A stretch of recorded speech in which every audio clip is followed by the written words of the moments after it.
Sebelum kita membaca dan merenungkan firman Tuhan, Bapak Ibu, saudara-saudaraku yang dikasihi Tuhan, mari kita satu dalam doa, kita berdoa. Ya Allah Bapa di sorga, kami akan membaca, mendengar, dan merenungkan firman-Mu di rumah kami masing-masing dalam ibadah minggu saat ini. Di tengah suasana hidup yang terjadi dan kami alami, kami tetap Engkau perkenankan untuk menikmati persekutuan denganmu. Firman-Mu masih tetap boleh kami terima, bahkan diberitakan di kehidupan rumah tangga kami masing-masing. Karena itu Tuhan,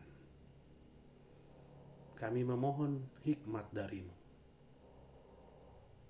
Roh Kudus akan menolong kami ketika kami akan mendengar firman-Mu saat ini. Firman ini akan terus meneguhkan iman percaya kami. Firman ini akan memberkati kami. Firman ini akan menuntun kami menjalani kehidupan ini dengan benar. Berfirmanlah Tuhan, kami sedia mendengar, menyambut firman-Mu dalam nama Tuhan Yesus Kristus. Amin. Bapak Ibu saudara-saudara yang dikasihi oleh Tuhan Yesus Kristus, firman Tuhan saat ini akan kita baca dan renungkan dari Yesaya 42 ayat 1 sampai ayat 9. Yesaya 42 ayat 1 sampai ayat 9. Saya bacakan untuk kita sekalian. Firman Tuhan berkata demikian. Lihat, itu hambaku yang kupegang, orang pilihanku yang kepadanya aku berkenan. Aku telah menaruh rohku ke atasnya, supaya ia menyatakan hukum kepada bangsa-bangsa. Ia tidak akan berteriak atau menyaringkan suara atau memperdengarkan suaranya di jalan. Bulu yang patah terkulai tidak akan diputuskannya, dan sumbu yang pudar nyalanya tidak akan dipadamkannya. Tetapi dengan setia ia akan menyatakan hukum. Ia sendiri tidak akan menjadi pudar dan tidak akan patah terkulai, sampai ia menegakkan hukum di bumi. Segala pulau mengharapkan pengajarannya. Beginilah firman Allah, Tuhan yang menciptakan langit dan membentangkannya, yang menghamparkan bumi dengan segala yang tumbuh di atasnya, yang memberikan nafas kepada umat manusia yang mendudukinya, dan nyawa kepada mereka yang hidup di atasnya. Aku ini Tuhan, telah memanggil engkau untuk maksud penyelamatan, telah memegang tanganmu. Aku telah membentuk engkau dan memberi engkau menjadi perjanjian bagi umat manusia, menjadi terang untuk bangsa-bangsa, untuk membuka mata yang buta, untuk mengeluarkan orang hukuman dari tempat tahanan, dan untuk mengeluarkan orang-orang yang duduk dalam gelap dari rumah penjara. Aku ini Tuhan, itulah namaku. Aku tidak akan memberikan kemuliaanku kepada yang lain, atau kemasyuranku kepada patung. Nubuat-nubuat yang dahulu sekarang sudah menjadi kenyataan. Hal-hal yang baru hendak kuberitahukan. Sebelum hal-hal itu muncul, aku mengabarkannya kepadamu. Demikian firman Tuhan. Bapak Ibu saudara-saudara, terpuji Tuhan yang tetap setia menyertai kita, memberi kita kehidupan sampai saat ini. Walaupun kita harus akui, kita di tengah-tengah kegundagulanaan dengan merebaknya virus corona COVID-19. Saudara-saudara, kita percaya bahwa tidak ada kuasa yang dapat memisahkan kita dari kasih Kristus. Amin. Saudara-saudara, dan kasih Kristus itulah yang memungkinkan kita juga hari ini kembali boleh bersekutu, beribadah, memuliakan Tuhan di rumah kita masing-masing. Dan hari ini kembali firman Tuhan diberitakan, diperdengarkan di rumah kita masing-masing. Itu karena kasih Kristus, tidak ada yang menandinginya. Saudara-saudara, keluargaku yang dikasihi Tuhan Yesus Kristus, bacaan kita saat ini dalam Yesaya 42 ayat 1 sampai 9. adalah merupakan nubuatan yang disampaikan Nabi Yesaya kepada umat Israel. Nubuatan ini kemudian mau mengarahkan umat Israel untuk berpengharapan bahwa suatu ketika, suatu saat, waktu Tuhan akan tiba, akan dinyatakan dalam hidup mereka. Damai sejahtera akan hadir. Walaupun dalam hidup ketika firman ini disampaikan oleh Nabi Yesaya, umat dalam penderitaan, umat dalam kerinduan yang besar untuk menantikan karya Allah dinyatakan di tengah hidup mereka. Mari kita lihat Bapak Ibu, Saudara-saudara, dan kita renungkan isi firman Tuhan saat ini. Dalam bacaan kita di ayat yang pertama, ini yang penting untuk mendasari perenungan ini. Pertama-tama adalah, mari kita lihat apa yang disampaikan oleh Nabi Yesaya melalui bacaan ini.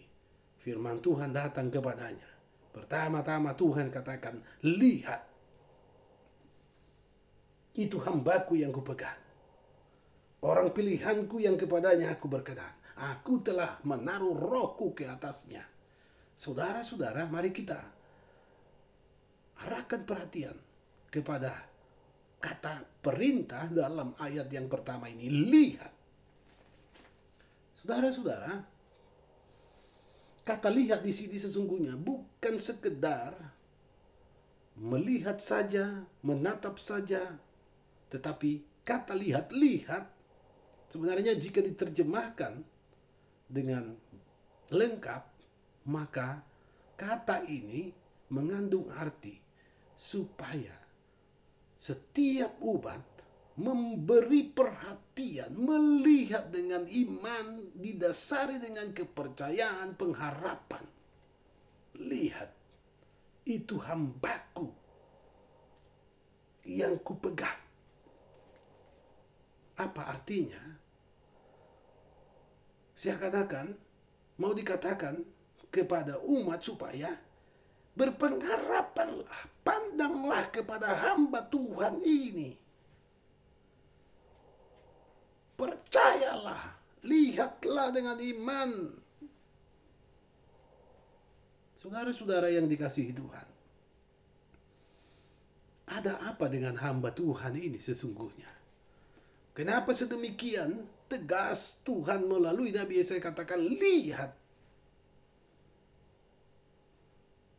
Dalam bacaan ini dijelaskan ada beberapa ciri hamba Tuhan berdasarkan bacaan firman Tuhan saat ini. Yang pertama, bahwa hamba Tuhan ini dipegang oleh Allah. Lihat, itu hambaku yang kupegang. Yang kedua, hamba Tuhan ini adalah pilihan Allah. Yang ketiga, hamba Tuhan ini adalah yang dikenan Allah. Dan yang keempat, hamba Tuhan ini adalah hamba yang ke atasnya roh Allah dinyatakan. Di dalam dia roh Allah berdiam. Maka itulah sesungguhnya kemudian dalam penghayatan kita sebagai orang-orang yang percaya kepada Yesus Kristus, bahwa nubuatan Nabi Yesaya ini kemudian digenapi di dalam Yesus Kristus Tuhan kita. Luar biasa Bapak Ibu Saudara-saudara, bahwa hamba Tuhan yang sejati, yang benar, yang sempurna digenapi di dalam Yesus Kristus sebagaimana yang diberitakan, dinubuatkan oleh Yesaya. Mari kita lihat, kita lanjutkan perenungan kita. Apa kemudian yang menjadi keistimewaan hamba Tuhan yang disampaikan Nabi Yesaya ini?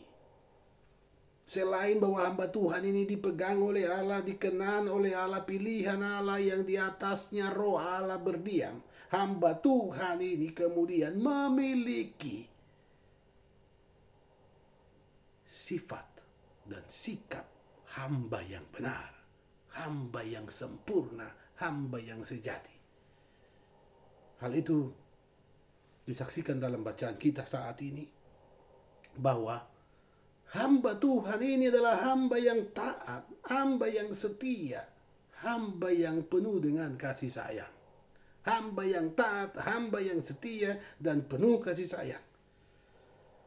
Hamba Tuhan ini tidak berteriak dan tidak menyaringkan suaranya di jalan. Di sini nyata ketaatan, kesetiaan hamba Tuhan ini. Dia tidak berteriak dan tidak menyaringkan suara di jalan. Itu ciri hamba yang benar, hamba yang sejati. Selanjutnya, hamba Tuhan yang disampaikan Nabi Yesaya ini adalah hamba yang penuh kasih sayang, yang selalu berpikir, merancang perbaikan, pembaharuan hidup, bahkan damai sejahtera. Itu nampak dari pernyataan. Bulu yang patah terkulai tidak akan diputuskannya. Sumbu yang pudar nyalanya tidak akan dipadamkannya.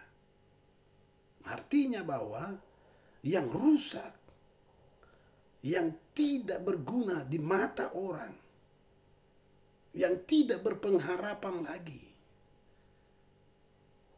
yang tidak ada semangat hidup, itu dibaharui oleh hamba Tuhan ini, yaitu Yesus Kristus. Sekali lagi, hamba Tuhan ini yang dinubuatkan Nabi Yesaya digenapi di dalam Yesus Kristus.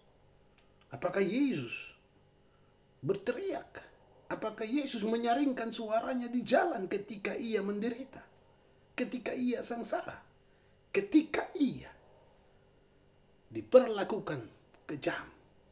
Ketika ia diusir? Ketika ia tidak diterima? Dijauhkan? Tidak, saudara-saudara. Dia tidak berteriak. Dia tidak menyaringkan suaranya di jalan. Kenapa? Bahwa Yesus Kristus mau memberi teladan. Inilah hamba yang sejati. Inilah hamba yang sempurna itu. Karena segala sesuatu yang terjadi dan dialami oleh Yesus Kristus, sungguh dia ketahui, dia pahami, dia percaya adalah rancangan Bapaknya. Allah Bapa merancang semuanya, dan itu ketetapan Allah, tidak bisa tidak. Yesus menjalani semuanya itu di dalam ketaatan dan kesetiaan. Saudara-saudara yang dikasihi Tuhan, hamba Tuhan ini kemudian menjadi istimewa. Kenapa? Karena pengutusannya, kehadirannya memiliki satu visi yang jelas, satu visi yang luar biasa, yaitu visi keselamatan. Dia datang sebagai penyelamat. Dia datang sebagai juru selamat. Ayat yang ke-6, bahwa hamba Tuhan yang disaksikan oleh Nabi Yesaya dipanggil Allah untuk maksud penyelamatan. Dan penyelamatan itu terjadi, dilakukan oleh Yesus Kristus dalam tindakan ilahi. Orang buta dia buat melihat. Orang terpenjara dia bebaskan dari penjara dosa, dari kungkungan kuasa kegelapan, dari roh-roh jahat, dari ketakutan, dari tekanan hidup yang diasingkan. Yesus bebaskan. Saudara-saudara yang dikasihi Tuhan, Yesus yang adalah Tuhan, juru selamat itu adalah Tuhan juru selamat yang selalu membaharui setiap kehidupan. Maka sehancur apapun kehidupan, terancam bagaimanapun kehidupan, orang-orang yang percaya kepadanya Yesus Kristus tidak pernah membiarkannya supaya binasa, tetapi Yesus Kristus selalu berupaya untuk membaharuinya supaya kembali sempurna sebagaimana yang dikehendakinya.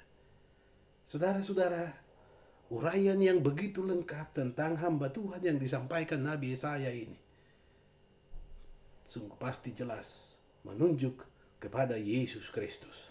Dialah hamba yang sejati.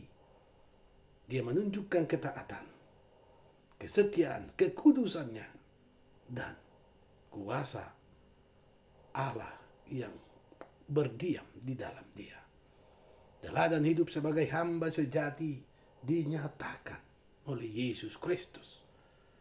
Teladan kehambaan itu disaksikan oleh Yesus Kristus di dalam kehidupannya. Dalam Filipi 2 ayat 6, 7 dan 8 sangat jelas dikatakan bagaimana kemudian Yesus Kristus yang walaupun dalam rupa Allah tidak menganggap kesetaraan dengan Allah itu sebagai hak, sebagai milik yang harus dipertahankan, melainkan telah mengosongkan dirinya menjadi seorang hamba, menjadi sama seperti manusia. Dan dalam keadaan sebagai manusia, ia telah merendahkan dirinya dan taat sampai mati, bahkan sampai mati di kayu salib. Saudara-saudara, Yesus tidak menyaringkan suaranya di jalan. Dia tidak berteriak karena dia tahu penderitaan, kesengsaraan yang dihadapi, dialaminya adalah ketentuan Allah. Dan itulah sengsara yang benar. Itulah penderitaan yang benar. Saudara-saudara, di minggu sengsara terakhir saat ini, jelas, sungguh nyata dalam kehidupan kita, kita diperhadapkan pada penderitaan. Kita menderita. Menderita karena kita diwarnai kekhawatiran. Kita dihantui ketakutan. Semua peradaban tergoyang oleh apa yang terjadi saat ini. Sulit untuk memberi penjelasan yang pasti. Tapi perasaan kita masing-masing sungguh sangat tersakiti. Apakah kita harus berteriak di jalanan? Apakah kita akan harus menyaringkan suara kita di jalan? Sebagai orang-orang yang percaya kepada Yesus Kristus, saya dan saudara adalah hamba-hamba Tuhan. Yesus Kristus memberi kita teladan bagaimana prinsip hidup hamba yang benar. Hamba yang benar pertama-tama harus taat kepada Tuhan. Sebagai hamba-hamba Tuhan, kita harus setia kepada Tuhan. Dan sebagai hamba-hamba Tuhan, kita harus selalu berpikir bagaimana membaharui kehidupan ini, membuat hidup ini berarti dan berharga. Dalam artian, kita terus berpikir untuk bagaimana kita menghadirkan kehidupan yang selalu diperbaiki, dibaharui, baik kehidupan kita maupun kehidupan orang lain. Saudara-saudara yang dikasihi oleh Tuhan Yesus Kristus, menjadi hamba Tuhan tidak bisa, tidak harus memiliki ketaatan.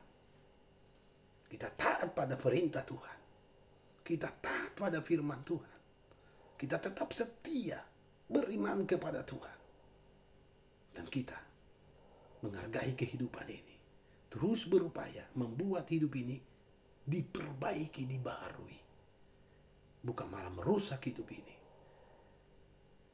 Saudara-saudara yang dikasihi Tuhan, mari kembali saya mengarahkan kita untuk mendengar apa kata Tuhan terhadap hamba Tuhan ini. Lihat, itu hambaku yang kupegang. Lihat artinya saudara dan saya, kita semua dalam hidup ini, di tengah penderitaan, di tengah kesengsaraan yang kita alami, yang kita lihat, yang kita saksikan, yang kita dengar ini, kita diarahkan untuk memberi perhatian penuh kepada Tuhan, menggantungkan hidup kita kepada Tuhan. Siapakah Tuhan itu? Dia Tuhan Juru Selamat di dalam Yesus Kristus yang telah lebih dulu menderita sengsara, bahkan sampai mati di kayu salib, membuktikan kehambaannya yang sempurna dan sejati. Dia taat kepada Bapaknya.